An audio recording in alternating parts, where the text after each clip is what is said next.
banyak ya dari pelatih terkendala. Yang satu kendala komunikasi dengan siswanya, yang kedua kendala komunikasi dengan wali siswa, orang tua siswa nih, ya kan, apalagi yang siswanya anak-anak. Yuk kita tanya lagi, kita tanya langsung. Kamu warga PSHT, jangan lupa subscribe. Kamu peduli sama perkembangan PSHT, kamu bukan warga PSHT tapi cinta sama PSHT, subscribe juga.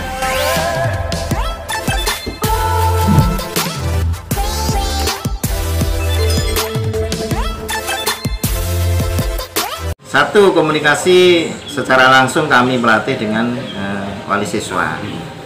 Kita intens selama ini. Jadi setiap pergerakan atau setiap adanya event apapun, kita selalu atas izin orang tua siswa. Contohnya kayak yang sekarang kita latihan nih. Iya. Tetap kita mintakan izin atau mereka sendiri minta izin kepada orang tua. Kita tanya, kalau orang tuanya oke untuk ikut latihan, ya latihan. Karena kekhawatiran orang tua juga harus kita jaga, dan pendapat orang tua mereka juga harus kita tampung, kita pertimbangkan demi semuanya. Jadi intinya kan gini mas, kita ini kan membantu pemerintah mas. Dalam hal apa? Mensiapkan generasi yang memang sudah siap pakai, membentuk karakter bangsa itu dari awal mas. Dari usia dini sampai pra sampai remaja, kita persiapkan karakter bangsa, kita persiapkan dengan ajaran yang kita miliki. Secara kebetulan memang diajarkan di SMP kan mendidik manusia berbudi luhur, tahu benar dan salah. Ya, tahu benar dan salah. Ini yang kita tekankan kepada mereka, bahwasanya kita sudah titipkan kepada mereka, kamu sudah tahu benar dan salah. Jadi jalan mana yang harus kamu tempuh dan jalan mana yang harus kamu singkiri, kamu menghindari, sudah jelas. Kita berikan pemahaman terus mana yang benar, mana yang salah. Kita ingatkan terus mana yang benar, mana yang salah. Terlepas ada kekeliruan dan seterusnya, manusiawi, sebatas tidak menyimpang dari ajaran. Ajaran apa ini? Ajaran banyak mas, ada ajaran agama, ajaran adat istiadat, dan semua ajaran kebaikan. Yang penting tidak menyimpang atau tidak menyalahi aturan dan ajaran, insya Allah bangsa kita akan bangkit kembali seperti zaman-zaman keemasan seperti itu. Sudah paham kan Lur? Kalau belum paham, putar terus biar lebih paham. Ya, satu lagi pertanyaan. Untuk anak-anak khususnya ya mas ya, zaman sekarang kan zaman teknologi mas. Siap. Ya kan? Yang namanya handphone tuh sudah bukan barang mewah lagi. Betul. Nah, pasti otomatis namanya adik-adik siswa ini mainnya handphone semua. Apalagi kalau kita lihat di pinggir-pinggir jalan tuh pada main gamenya kayak gila-gilaan ya kan. Ya ngalur, sama enggak masalahnya? Kalau sama tulis di komentar. Biar dijawab sama Mas Esa gimana trik mensiasati supaya siswa tidak melulu main HP. Monggo Mas. Iya. Terima kasih Mas Hari. Sementara yang kami lakukan, kita coba pisahkan anak-anak kita dari HP, itu hitungan jam. Contohnya di saat mereka latihan 1-3 jam mereka sudah berpisah mas. Artinya memang mereka sudah tidak memikirkan lagi yang namanya sosmed. Dengan adanya latihan inilah kita mencoba mencegah mereka dengan cara kita, tetapi dengan cara yang santun, anak-anak juga tidak tersinggung, yang akhirnya membantah. Dengan cara latihan inilah kita bisa 3 jam sehari, 3 kali seminggu.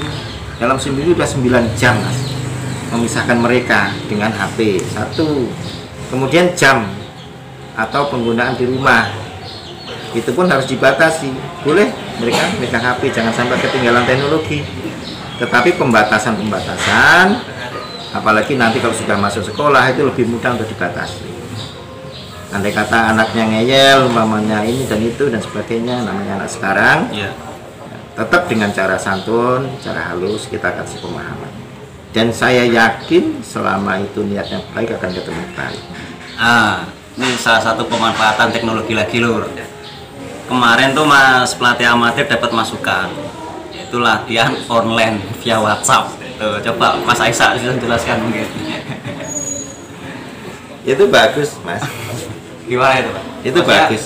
menyalahi aturan di SH sendiri apa itu malah justru salah satu bentuk pemanfaatan teknologi gitu, coba. Ada dua sisi, Mas. Ya, Setiap apa yang kita lakukan ada dua sisi, yaitu sisi baik dan sisi buruk. betul. Sisi baiknya memang dalam pandemi ini kita bisa ngelok mereka di rumah. Artinya mereka dikunci di rumah, dikasih kesepakatan untuk latihan itu misalnya jam berapa sampai jam berapa, mereka tetap kita arahkan melalui aplikasi WhatsApp mungkin atau yang lain. Tetapi sisi negatifnya, apabila ada yang ceroboh, mereka bisa share kemana-mana, akhirnya teknik kita melatih dan teknik kita latihan bisa ditiru orang. Manfaatnya boleh dilakukan, memang bagus dilakukan kalau memang semuanya sejalan sepemikiran. Tetapi kalau tidak, manfaatnya sangat minim untuk berlatih melalui online tadi. Karena apa? Ini latihan gerak, bukan latihan belajar. Karena ada saudara saya juga guru, mereka bisa video call dan saudara bisa mereka. Tapi kan sebatas belajar, membaca dan menulis. Tapi kan ini gerak tanpa pengawasan. Mungkin jenengan-jenengan semuanya pernah mengalami. Kita melatih ngawasin langsung aja, ya anak sing nyelelek, Mas. Ya. Apalagi dengan aplikasi. Bukan berarti kita berpikiran negatif kepada siswa, tidak. Tetapi saya yakin asas manfaatnya kurang maksimal. Itu menurut saya. Tapi ada baiknya selama masih libur sekolah pandemi ini kita manfaatkan di pagi hari seperti ini. Iya. Mengingat sekolah juga libur ya. Ya, mengingat sekolah libur, kita sendiri sebagai pelatih, apalagi yang usia 50 ke atas kayak saya begini, minimal ikut gerak, Mas. Betul, Mas, itu manfaat yang utama buat pelatih, Minimal Mas. ikut gerak, kalau gerak sendiri ya saya kembali lagi rata-rata males. Bener. Apalagi habis begadang dan seterusnya, bangun pagi males. Alhamdulillah tadi ya subuh itu bangun sampai sekarang dan seterusnya. Manfaatnya lebih kok, Mas. Manfaatnya lebih. Ya, itu Lur, mungkin tip-tip dari Mas Aisyah, pengesahan warga 87. Ya, intinya tetap fokus latihan, jangan sampai kendor semangatnya.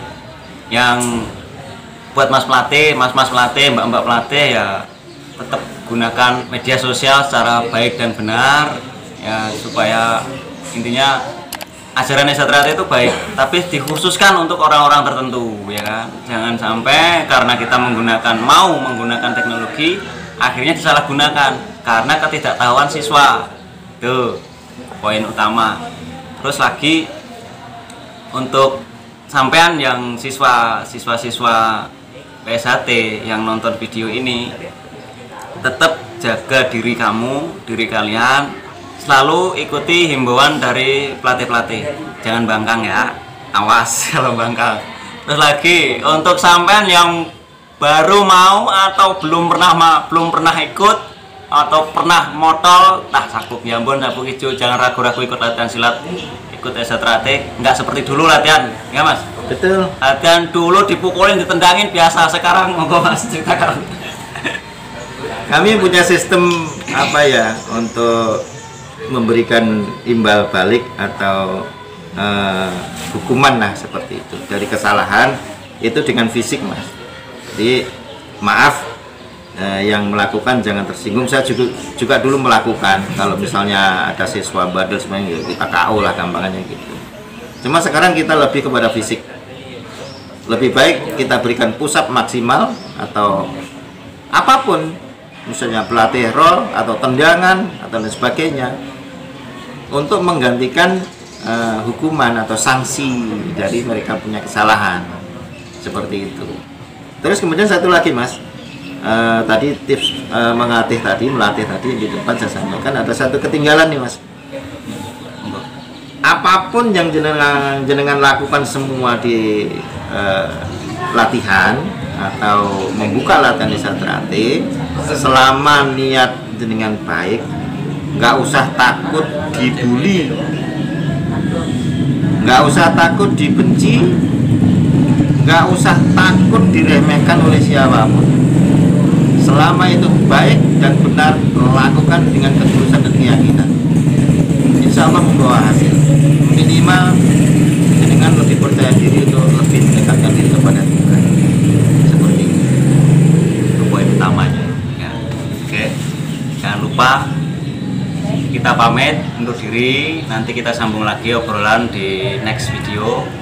Jangan lupa tekan tombol subscribe ya, like, komentarnya saya tunggu. Ayo kita interaksi di video ini, terus bagikan kepada temanmu biar mereka tahu apa yang sudah kamu tahu. Oke Lur, terima kasih. Assalamualaikum warahmatullahi wabarakatuh. Waalaikumsalam. Matur suwun.